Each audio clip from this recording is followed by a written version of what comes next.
ከላሊበላ ከተማ በ42 ኪሎ ሜትር ርቀት ላይ ይገኛል የቅዱስ ይምርሃነ ክርስቶስ ቤተክርስቲያን። ቤተክርስቲያኑ ከታዋቂው የቅዱስ ላሊበላ ቤተክርስቲያን 80 ዓመታት ቀደም ብሎ እንደተሰራ ነው የሚነገረው። ለመሆኑ ቅዱስ ይምርሃነ ክርስቶስ ማን ናቸው? በቅዱስ ይምርሃነ ክርስቶስ አማካኝነት በዋሻ ስር የተገነባው ጥንታዊ ቤተክርስቲያን አጠቃላይ ታሪክ፣ የስነ ህንጻ ውበት በዚህ በዛሬው ዝግጅታችን ለማስቃኘት ወደናል።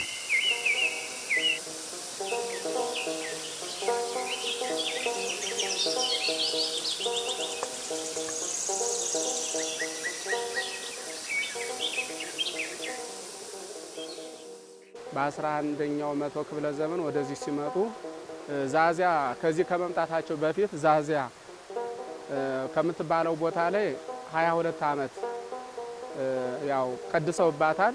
እዛ ቦታ ላይ ለ22 ዓመት ኢትዮጵያን እያስተዳደሩ መስዋዕተ እግዚአብሔር እየሰዉ እየቀደሱ ምእመናንን ስጋውና ደሙን እያቀበሉ እያቆረቡ ከሰማይ ሰማያዊ ህብስት መስዋዕት እየወረደላቸው መልአኩ ቅዱስ ሩፋኤል እየረዳቸው 22 ዓመት ዛዚያ ከምትባለው ቦታ ላይ ቀድሰዋል።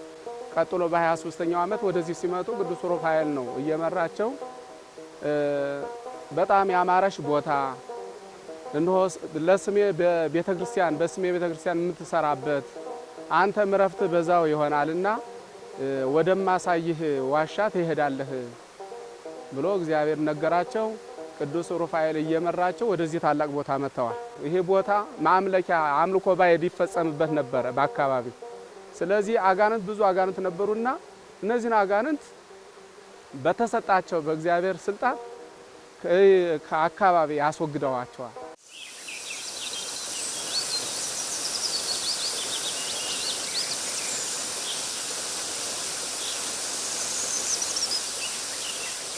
ለዘመናት በኢየሩሳሌም ቆይተው ነበርና የኪነ ጥበብ የህንጻ ባለሙያም ነበሩና እዚህ ያንን በዛ የተማሩትና ያወቁትን የኪነ ጥበብ ህንጻ ባለሙያነታቸውን እዚህ ቦታ ላይ ባማሩና አሁን እናያቸዋለን በሚያምሩ ድንጋዮች ይሄንን ቤተ መቅደስ ሊያንጹ ችለዋል። ቅዱስ ይምርሃነ ክርስቶስ ቤተ መቅደሱን ከድንጋይ እና ከእንጨትና ድንጋይ እያረጉ 16 መስኮት ዙሪያውን አድርገው ልዩ ልዩ በሆነ ሐረግ ታይተው በማይሰለች ሁኔታ ቤተ መቅደሱ ሰርተውታል።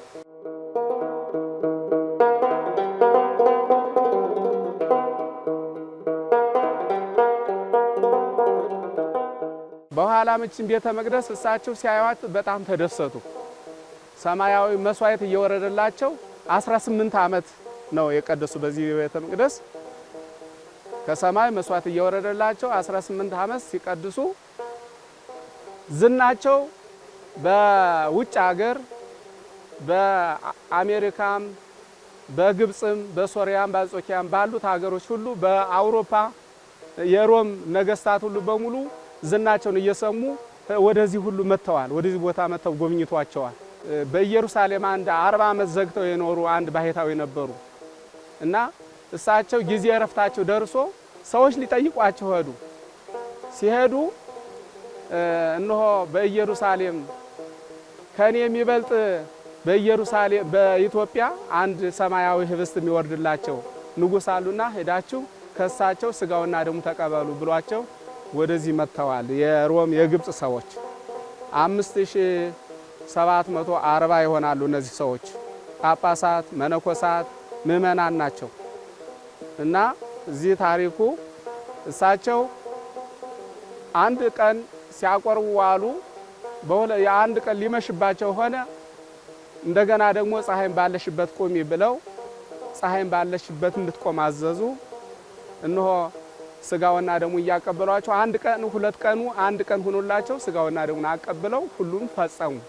የቅዱስ ይምርሃነ ክርስቶስ ቤተክርስቲያን ውጫዊ ገጽታ የስነ ህንጻ ውበት አስገራሚ ነው። በዚያን ዘመን እንዲህ አይነት የኪነ ህንጻ ጥበብ መኖሩ የበርካቶች አድናቆት እንዲቸረው ግድ ብሏል። እንግዲህ ይሄን ህንጻ እንደምታዩት ይሄ ህንጻ እንጨትና ድንጋይ ነው። የድንጋዩ ውበት የእንጨቱ ጋራ እንዴት እንደተስማማ ያለ ካስማ ወይም ያለ ምስማር እንጨቱና ድንጋዩ ተስማምቶ ተሰርቷል። መስኮቶቹን ስናያቸው ደግሞ እነዚህ አንዱ መስኮት ካንዱ ይለያል። 26 መስኮት አሉ። ዙሪያውን 26 ናቸው።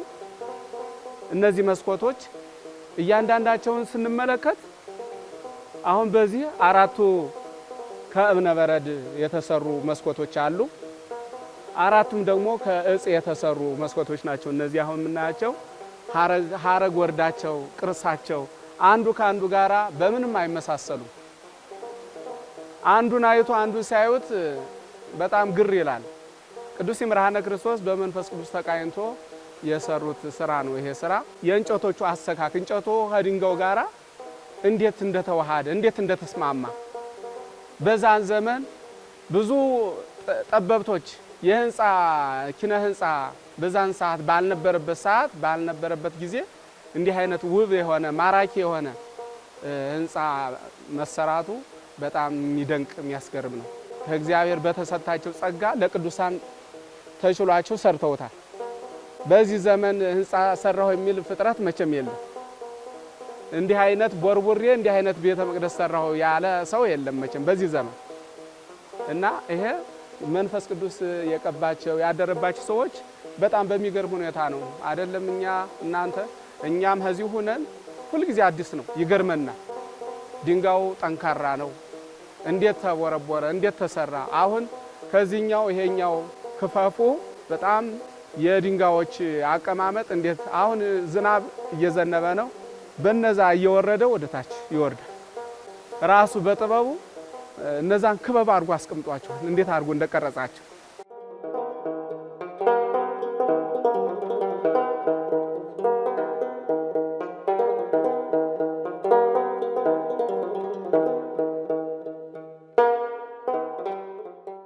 ይሄ የቅዱስ ይምርሃነ ቤተ መንግስቱ ነው። ቤተ መቅደሱን ሰርተው ቤተ መንግስትንም ሰርተዋል እዚህ ላይ እና ይሄ ቤተ መንግስቱ ነው።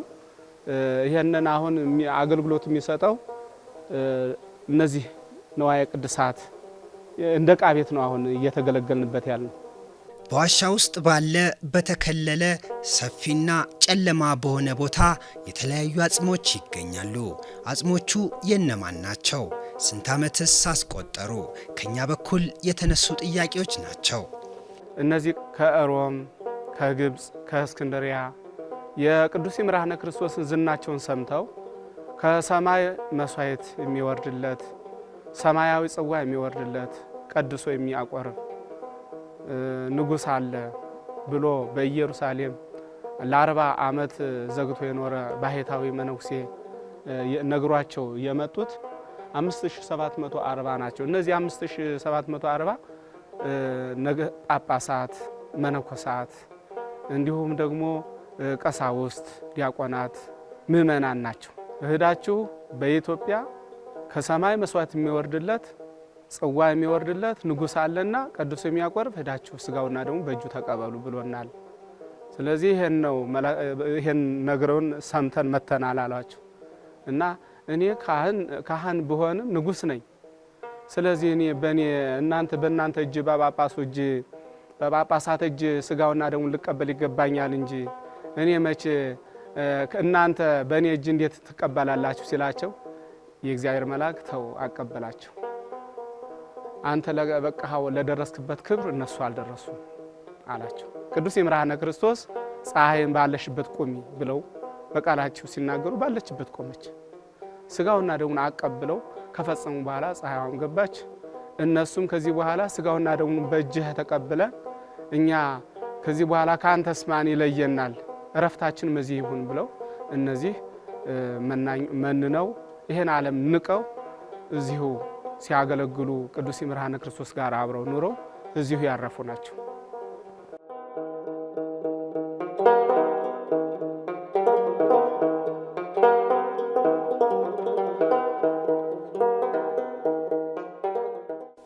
ከይምርሃነ ክርስቶስ ቤተ ክርስቲያን ጀርባ 3 መቃብሮች ይገኛሉ።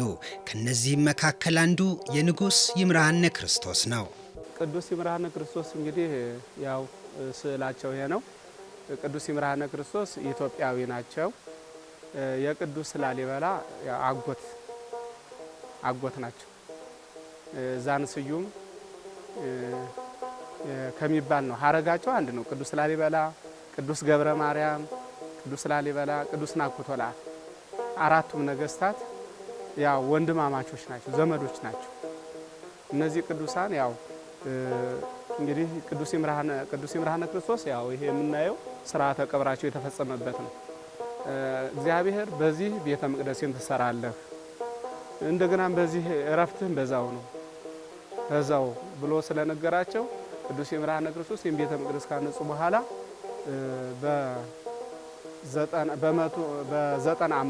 በ95 ዓመታቸው እዚህ ቦታ አርፈዋል። ይሄ የእሳቸው ቀብር ነው። እቺ ደግሞ እዚህ ላይ የምናየው ደግሞ ሁለት መቃብር አለ። አንደኛው ብነ ክርስቶስ ይባላል። የእሳቸው አገልጋይ ነው። ይሄ ብነ ክርስቶስ እንዲያውም ይሄንን ቤተ መቅደስ ሲሰሩ የረዳቸው እሱ አብሮ የረዳቸው ነበረ። እንጨቱንም ድንጋዩንም ያቀበላቸዋል። ይሄ ያው እንግዲህ ብነ ክርስቶስ መቃብራቸው ይሄ ነው። ሁለተኛ ደግሞ ቅድስት ሕዝባ ባለቤታቸው ነው።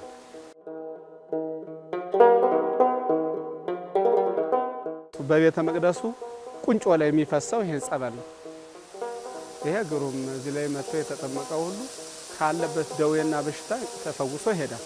ማንኛውም መጣ ሁሉ ሰዎች ግሩምና ድንቅ የሚሆን ይሄን ቤተ መቅደስ አሁን ይሄ እጸ ዞጴ ይባላል። ከውጭ የመጣ ነው። ይሄ እንጨት በጣም ውድ የሆነ ዋጋ ውድ የሆነ እንጨት ነው። ይሄ ቤተ መቅደሱ የተሰራበት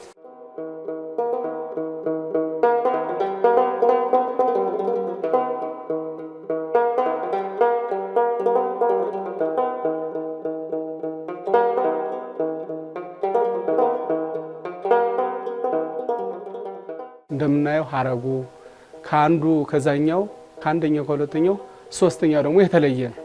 ይሄ አባቶቼ እንደሚሉት እንግዲህ ይሄ ሶስተኛው ሰማይ ነው።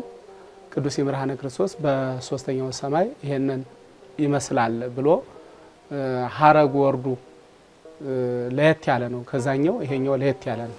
በአራተኛው መንበረ መንግስት ያሉትን ፍጥረታትን ያመለክታል። በዚህ ላይ የተሳሉት ስዕሎች አሉ።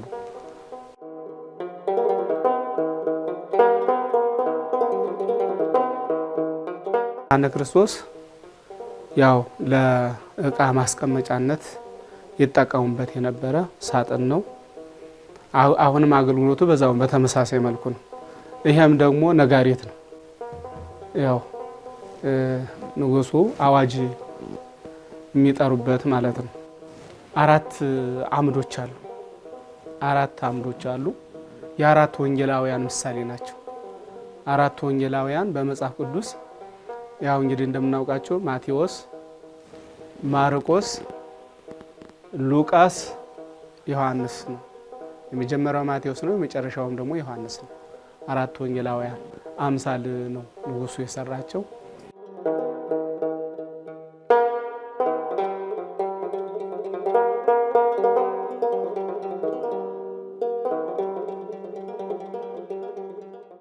ይህ መስቀሉ አባታችን ጻድቁ ይምርሃነ ይዞት የነበረ መስቀል ነው።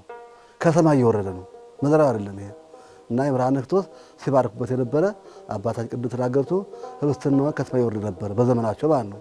እና ይሄ ደግሞ አብሮ መባረክ የተሰጠ መስቀል ነው ማለት ነው።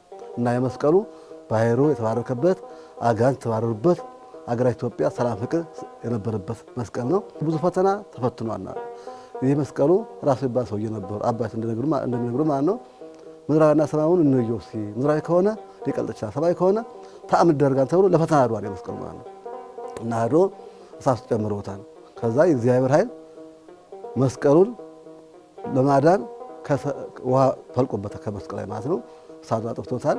ይህ መስቀል የእግዚአብሔር ነው ብለው ንስሐ ገብተው አንድ መስቀል ብርና ናስ መስቀል መተዋደ ቤተክርስቲያን እና ዳብሰዋን ጠቁረዋል። ይሄ እንደምታዩት ግን እንደ ፀሐይ ያበራ ዘላለም ነው። የእግዚአብሔር ኃይል እየጠበቀ ይገኛል። የሀገራችሁን ታሪክ ድንቅና ማራኪ ውበትን የተላበሰ ልዩ ልዩ ቤተ መቅደሶች አሉ። በቅዱሳን አባቶች የተሰሩ በቅዱስ ይምርሃነ ክርስቶስ እንዲህ አይነት ቤተ መቅደስ መታችሁ ብትጎበኙ አንደኛ በቦታው መታችሁ ቃል ኪዳን በቃል ኪዳኑ ከኃጢአታችሁ ታጠባችሁ ነጽታችሁ ወደ ቤታችሁ ትመለሳላችሁ። ሁለተኛ ደግሞ እዚህ ቦታ የመጣ ሁሉ ብዙ ዕውቀት ብዙ ትምህርት ይዞ ይሄዳል። አንደኛ የቤተ መቅደሱ እንዴት በዛን ዘመን የነበረው የኪነ ህንጻ ያሰራር ጥበብ ምን ይመስል እንደነበረ ቅዱሳን እንዴት አድርገው ለቤተ መቅደስ የነበራቸውን ፍቅር ለእግዚአብሔር ለአምልኮት እግዚአብሔር እንዴት እንደመረጣቸው ብዙ ትምህርት አግኝተው ይሄዳሉ።